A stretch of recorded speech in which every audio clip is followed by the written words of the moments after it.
ప్రియులారా, మన ప్రభు అయిన యేసు క్రీస్తు నామంలో మీకు శుభోదయం. ఆయనను గూర్చి అనుదిన ఆత్మీయ ఆహారం, ఏప్రిల్ 23 బుధవారం. నేటి మన ధ్యాన లేఖనం అపోస్తలుల కార్యములు 1వ అధ్యాయం 26వ వచనం.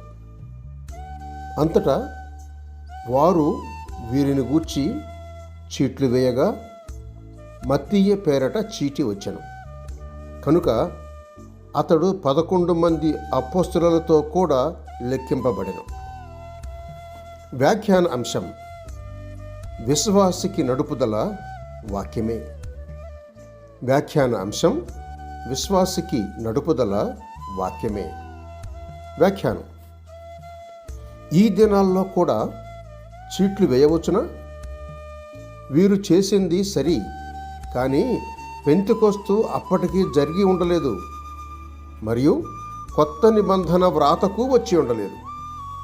పాత దినాల్లో కూడా లేవీయులు తమలో తాము చీట్లు వేసుకున్నారు.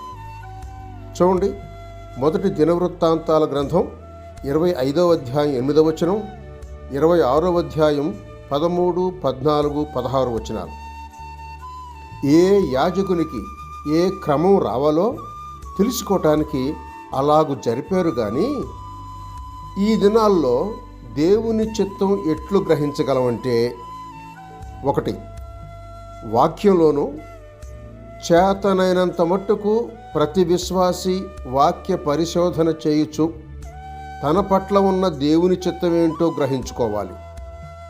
విశ్వాసికి ఆలోచనకర్తగా ఉండేది ఇప్పుడు వాక్యమే. కీర్తనల గ్రంథం 119వ కీర్తన 24వ వచనం చూడండి. 2, పరిశుద్ధాత్మ భక్తులను నడుపుతూ వారికి దేవుని చిత్తాన్ని తెలుపుతాడు. రోమాపత్రిక 8వ అధ్యాయం 14వ వచనం చూడండి. ఆత్మ పిలుపుతో ఆ రథం దగ్గరకు వెళ్ళమంటే ఆత్మ శబ్దాన్ని, నడుపుదలను ఫిలిప్పు గ్రహించిన వాడై పనిచేశాడు. అపోస్తలుల కార్యగ్రంథం 8వ అధ్యాయం 29వ వచనం.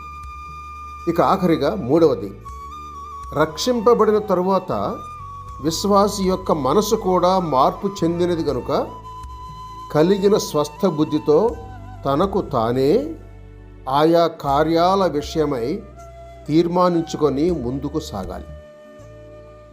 తిమోతికి వ్రాసిన 2వ పత్రిక 1వ అధ్యాయం 7వ వచనం చూడండి. నడుపుదల కొరకు కలలను గాని దర్శనములను గాని నమ్మకండి సుమి. సహోదరుడు సైలస్ ఫాక్స్. శుభములతో